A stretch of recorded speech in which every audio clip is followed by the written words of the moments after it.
Not only did you do a study that was scientifically and ethically flawed, it was, quote, an elaborate fraud. In February of 1998, Andrew Wakefield published his case studies of 12 children dealing with severe consequences seemingly caused by the MMR vaccine. His study was published in the British scientific journal, The Lancet, and once the paper reached the public, vaccination rates plummeted in the UK. His findings were used as evidence to bolster the argument behind the anti-vaccination movement. But just a few years later, as scientists and physicians tried to replicate his experiments and his findings, they began to realize that much of his data was false, and even worse, fabricated. Wakefield's scientific research falls under the umbrella term known as pseudoscience.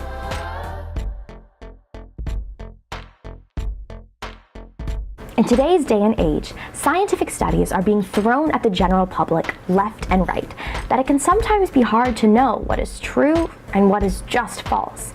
Unfortunately, pseudoscience plays a huge role in this.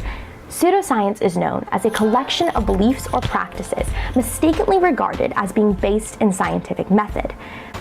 Before diving into what makes pseudoscience and why it's different than science, we need to understand what science is at all. Recognize that science follows the scientific method. A true scientist will observe something in the world and raise a question about it. They'll make a hypothesis, create a concrete procedure that allows them to conduct experiments to test this hypothesis, and then they'll reach their conclusion. But the key difference here is that that conclusion could very well be completely different from the hypothesis that the scientists had towards the beginning. But in science, these conclusions that are different from the hypotheses are not feared and are rather accepted and utilized to better understand our world. The difference with pseudoscience is that these beliefs and hypotheses that are brought up towards the beginning are always seen to be true. And even if the conclusion based on the data is different, pseudoscientists will often fabricate data in order to continue to push forward their original belief or hypothesis. Specifically relating to experiments and procedure, scientists must outline their true and complete procedure in order to better help the scientific community as a whole. Take a look at what Bill Nye has to say about this. See, one of the big ideas in science is that an experiment can be repeated. Someone else can do the same thing and get the same result. In pseudoscience, procedures and experiments are often minimally or not at all explained within research because it is less important and less advantageous for them to have other scientists be able to replicate their experiment. An example of this is sun gazers. Sun gazers believe that they are able to photosynthesize by standing and glaring into the sun for specific periods of a day.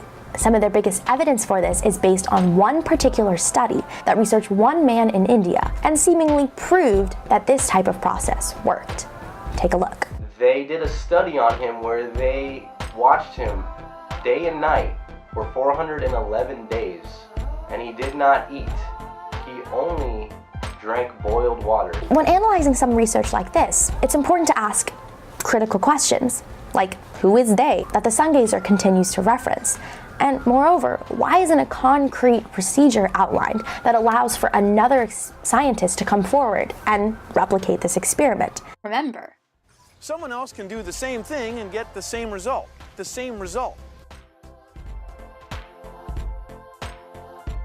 Because pseudoscience has other motivations besides just educating the public, it's possible for scientists and researchers involved in this type of pseudoscience to fabricate data. And this is another distinction between real science and pseudoscience. Wakefield did this in his study with anti-vaccination movement, as many scientists have come forward showing that much of his data was fabricated. But Wakefield's not alone. In 1992, Dr. William I. Lane published his findings that shark cartilage could prevent cancer. In his book, Sharks Don't Get Cancer: How Shark Cartilage Could Save Your Life. But since the 1850s, scientists have been studying and tracking cancer within sharks. And Discovery News has stated that scientists have found cancer in 18 of the 1,100 shark species, showing that the idea that sharks don't get cancer is just a pseudoscientific myth. When questioning science, we need to understand that it is very well possible that science could be later proven false. Just think about some of the beliefs that we held before the 1990s. We thought there were only 9 planets, but in 1992, scientists came out with the first exoplanet that had been discovered. So science is constantly evolving and changing, and more discoveries are being made every single day. But that doesn't mean that the research that was done before to explain only 9 planets is now pseudoscience. It just means that that was authentic science that was later disconfirmed. To learn a little bit more about the ambiguity between science and its uncertainty, I talked to Amy Adams from Stanford University, the director of science communication in the medical school. Everything has uncertainty, and everything also has some degree of when people talk about what they think will happen next. We made this discovery and we think it could lead to new understanding about some disease that could be helpful. And I think it's important for people to see that it takes a lot of discoveries before you get a discovery that goes somewhere. So I think that's actually a really important point, because public perception of science also influences the funding for science.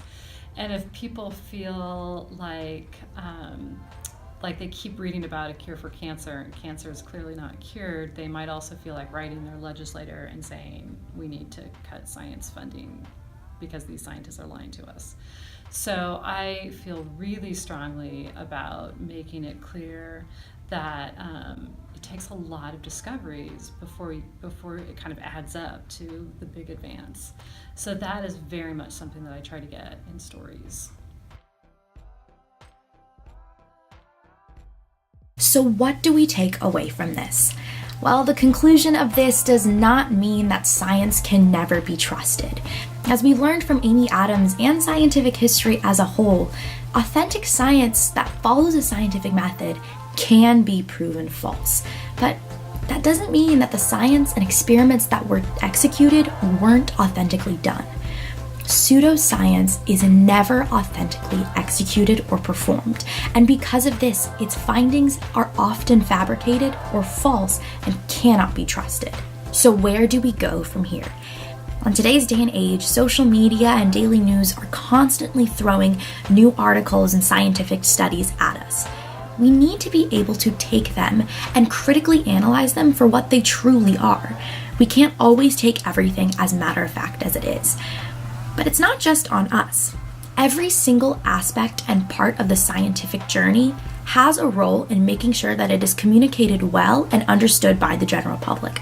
For instance, true scientists need to be able to outline their experiment as well and as clearly as possible in order to allow for reproducible results, but also so that the general public can understand that the experiments that were done were authentic.